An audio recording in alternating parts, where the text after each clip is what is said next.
Hey, what's going on? You know who it is. You know what it is. All right, you guys, peep game.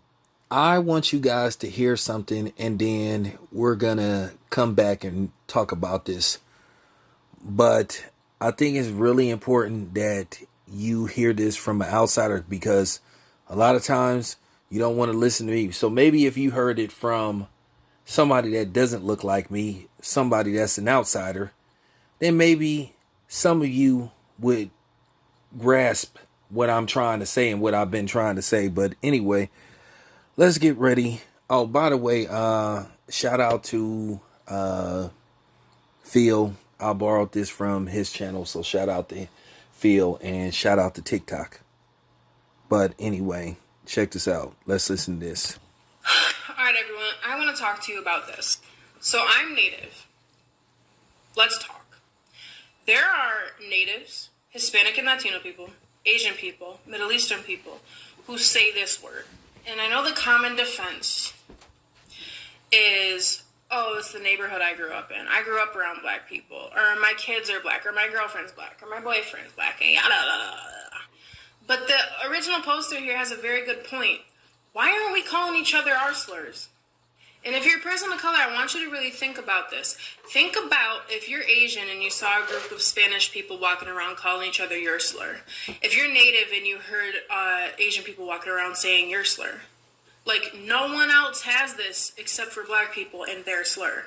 And that's fucking bullshit. And let me tell you why. That word has so much pain attached to it. And because black people reclaimed it and then flipped it, made it part of pop culture, as only black people do, pave the way for pop culture. Put it in music and shit like that. Have it as their common vernacular and shit like that. Because it became common, you think you can say it? Because you're not white, you think you can say it? Because let me tell you something. White people aren't going to respect voices of color until we all push forward with one unified movement, one unified mindset.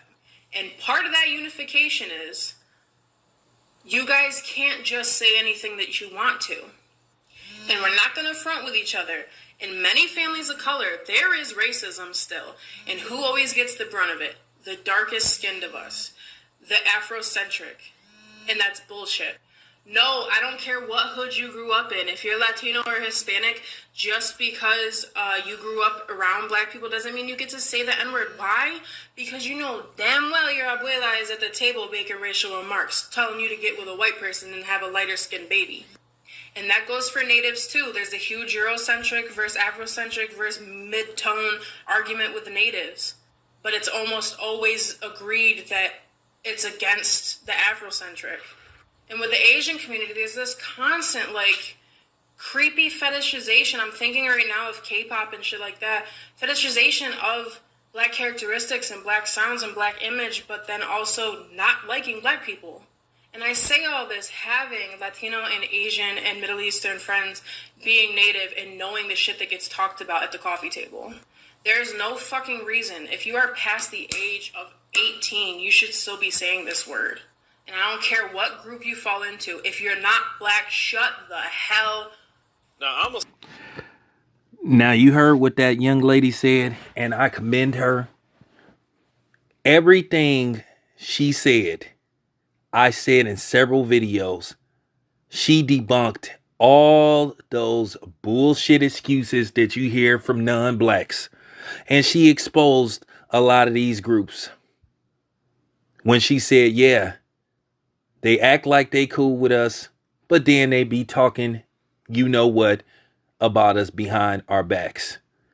So this came from a non-black who basically called y'all out and exposed y'all. Because when people like me said, typical, oh, we're being too sensitive. Oh, we're all one group. No, we're not. And I've been saying this for the longest, that we really don't have no allies. But I commend this young lady for telling the truth and calling bullshit. Everything she said and mentioned, I talked about that in several videos. She debunked every excuse on why people try to say it's cool for them, you know, non-blacks. She debunked all that because that's they go-to move. Oh, I grew up around blacks. Oh, I got a black baby daddy. Yeah, I watch Roots. I seen Friday like 5 times, so that's why I feel like I could say, just stop it. You're exposed. So once again, I appreciate this young lady. I appreciate it. I wish I knew who she was. If anybody can find this young lady, tell her to get at me. I would love to bring her on my shows because I appreciate her telling the truth. I appreciate her being truthful. And shout out, to my man Divine Sense, because he spoke about this before too. He said he grew up around blacks and he said he never used that word. And I appreciate that. Like I said, it's no excuse for anybody to use that word if they're not black. And we got to have this conversation about, should black people continue to use it? Because I want to tell you something. If you one of them black people that like try to call yourself issuing out hood passes, stop it. You know what I'm saying? Stop it. Just like when I tried to express, the thing with Teofimo Lopez, and you had a couple of punks trying to defend him, get out of here. Once again, you don't get to define what's a racial slur and what's not a racial slur, especially if you not me. Like I said before, you don't see no Asians calling each other derogatory terms for Asians and all that stuff. Like I say, everybody loves to swagger jack us. You know what I'm saying? Real talk. But once again, I appreciate the honesty of this young lady. It's your boy Town Biz. I'm out.